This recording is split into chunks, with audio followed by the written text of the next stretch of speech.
Hey guys, welcome to the channel. So today we are in the Kia Seltos and we are going to talk about the features, the overall car, how it is, whether you should buy it or not. And we'll also see a couple of things like the ground clearance, what is the mileage it gives, etc, etc. So let's get into the video. Okay, now let's talk about the infotainment system. It's a pretty good big screen here. So if I'm not wrong, it's a 10-inch screen which you have over here, and it is pretty fluid. If you actually see, navigate through the screen, pretty fluid. You have, as I said, ambient lighting, so you have that. If the music is on, you can even change the color and everything according to the music. You have UO Connect, which is there. You can have vehicle diagnostics, which is pretty nice according to me. You have the smart air filter which you can turn on and set the air quality and all of that. You can even have the perfume going, so I think it is pretty nice. There is a rear screen also behind, which I can show you. So that's the screen which is there, and that's the air purifier screen. Apart from that, you have more things like obviously radio and everything is fine. You have Apple CarPlay and Android Auto here. You obviously have maps installed, so that is also pretty good. Then you have let's dive into settings. So you have a lot of settings which you can toggle with.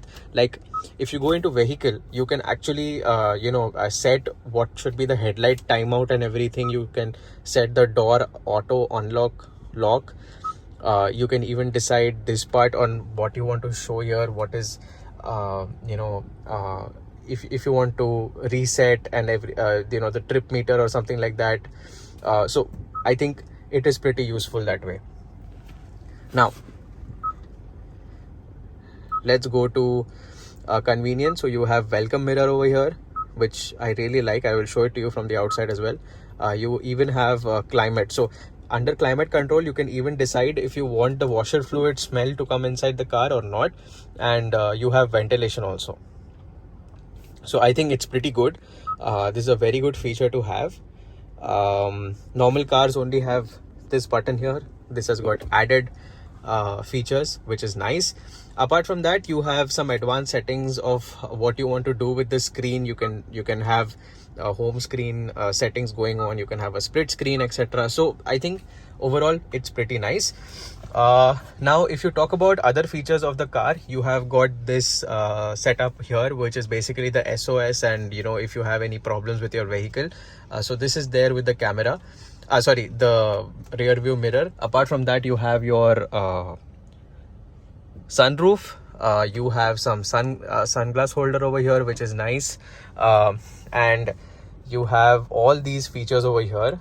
So you can even have this "How can I help you?" assistant, which is there. So that's nice. Apart from that, you have you can operate everything from here, which is nice. You have cruise control and all these other features over here. To operate this screen, you have to press this. So yeah. Okay, so the one thing which is it's telling me is that the tire pressure is low, so I have to go and fill that up. But overall, if you see, the tank is at full, and the fuel is showing at 650 kilometers. So I think it's pretty good to have this kind of fuel efficiency for the size of the car. So pretty good that way.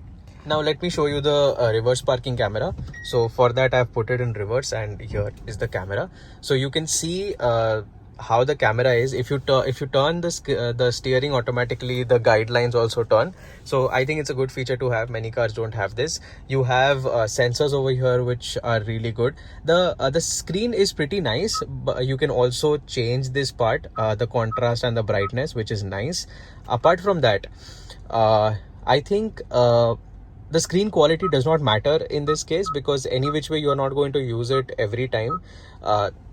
Or rather, the screen is good, the camera quality, I mean. So I think it's a good camera to have.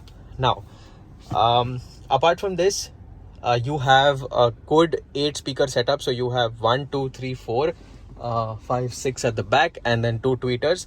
So the sound quality is also really good of the car, and I highly recommend it. Now let's go to the back seat and see how the overall back seat is, and we'll also look at the smart air purifier when we do that. Now at the back seat you get these sunroof things which are there, so I think that's a good feature to have on both the sides, so that's nice. Apart from that, you have the smart air purifier, which I really like. You have 2 AC vents and fast charger here. Yeah, I think more or less that's it. You have these lights going on here. You can see the sunroof, and you can see this overall steering, D-cut steering, which is there. Apart from that, you have the overall dashboard look. I think it's a pretty good dual tone interior with some leather finishes over there, hard plastics. You can even adjust these, which is nice. You have your armrest, which is pretty up in the air, so it's comfortable. And yeah, more or less that's the Seltos for you. So this was the review of the Seltos, and I think it is a pretty good car to have. You have these LED DRLs also, which are really good, and those fog lamps also, which are LED. So I think overall it's a good car, and I highly recommend you taking this car. Just one small thing, and that we'll come to know when we drive the car, and that is the drive quality. So being an SUV, obviously there have to be some jerks because of the stiffness of the suspension, but it should not be too much. So with that, we are at the end of the video. Do subscribe to the channel, click the bell icon, and don't forget to like the video. Also, do comment below if you have any queries, and I will respond to all your queries. And as usual, thanks for watching.